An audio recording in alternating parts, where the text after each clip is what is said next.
Jury trial delayed for years-old sex assault case in Sheboygan County Court. One injured in Saturday rollover crash. National Weather Service confirms tornado touchdown near Cascade. These stories and more coming up on Community News Review.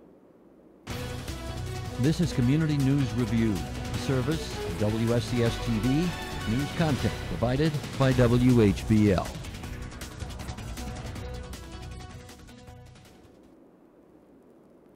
Hello, I'm Maddie Pfister, and welcome to Community News Review for Wednesday, September 5th, 2018. The National Weather Service confirms 2 more tornado touchdowns in Wisconsin from last Tuesday's storms.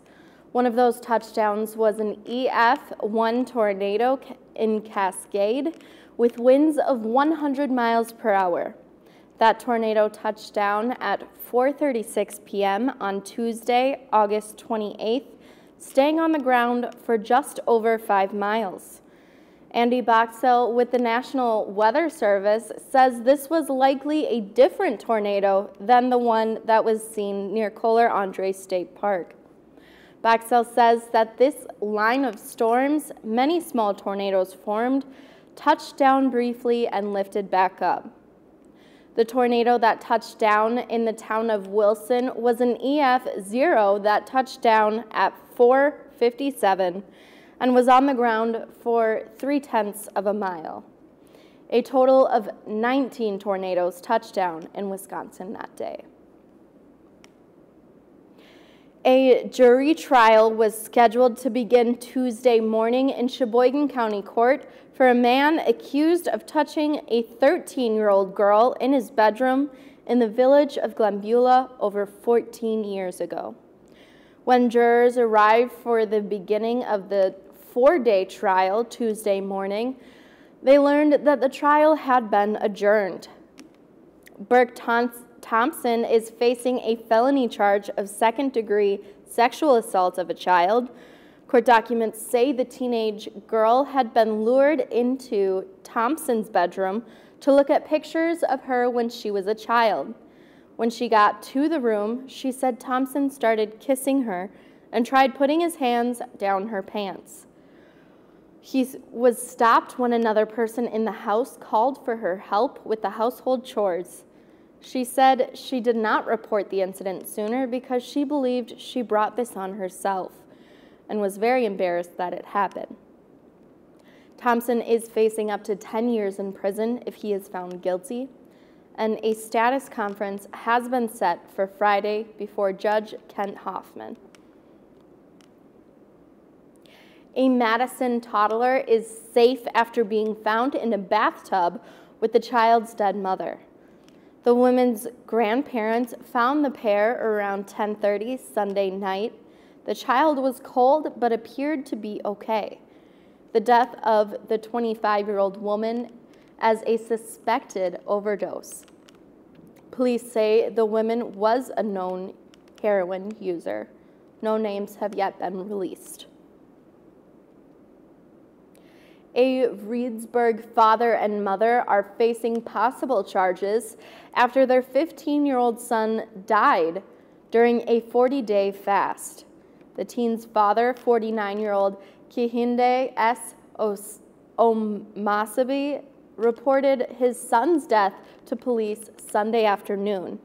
He said the teen, identified as Ifa Omasabi, died on Friday. An autopsy was conducted Monday at the State Crime Lab in Madison.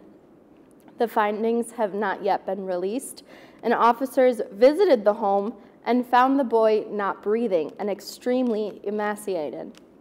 Another 11-year-old and his mother were also found extremely emaciated but alive. The child was taken to Reedsburg Medical Center and then transferred to Children's Hospital in Madison. The child will be placed in protective custody, and the mother refused medical treatment for religious reasons. The father identified himself as a religious minister affiliated with Cornerstone Reformation Ministries. He said that the family started their fast on July 19th, and a police report said there was no food in the family's apartment. One man got a ticket after a rollover crash in Sheboygan County, town of Linden, Saturday night.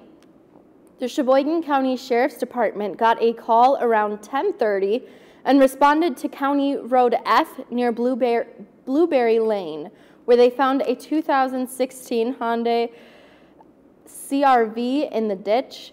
Deputies say 61-year-old James Jenick of River Hills was westbound on F, crossed the center line, and went into the ditch on the opposite side of the road.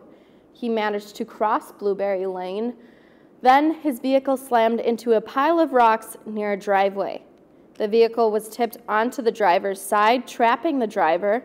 He was extricated, refused medical treatment, but did get a ticket for driving inattentively. And finally, cyclists across Sheboygan County and Midwest are gearing up for the 19th annual Maywood Earth Ride on September 15th.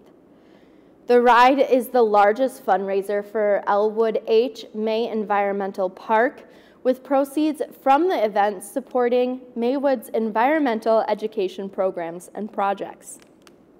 This year's ride features the 112-mile Iron Raccoon route option for cyclists seeking a special challenge, and a 12-mile family route for younger participants. The ride will also offer 25, 50, 70, and 100-mile routes.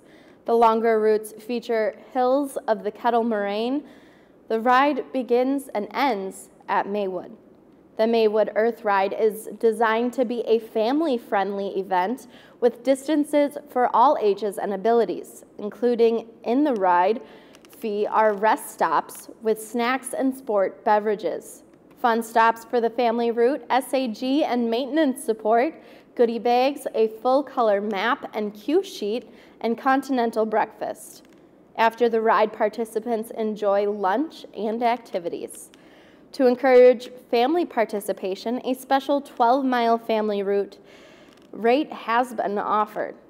2 adults and up to 2 children, 12 and under, can participate in the 12-mile ride for a special rate. And the ride was established in 2000 as a fundraiser for the Ecology Center expansion at Maywood. Since then, has continued to attract cyclists from as far away as China. In the event's history, more than 10,000 participants have netted over $133,000 in support of Maywood. Those interested in riding may register via mail until September 13th or in person at Maywood Ecology Center weekdays 9 a.m. to 4 p.m. and Saturdays on 1 to 4 p.m. Check-in and walk-in registration will be available on Friday, September 14th from 3 to 6 p.m. or the morning of the ride beginning at 6:30 a.m. Start times for the routes are 7 a.m. for the 112-mile route, 7:30 for the 170-mile routes, 9 a.m. for the 50 and 25-mile routes, and 10:30 a.m. for the 12-mile route. All cyclists are required to wear a helmet. For more information, please visit gomaywood.org or call the Maywood Ecology Center at 920-459-3906. And that is our report for this week. Join me again next time for another recap of our local news on Community News Review.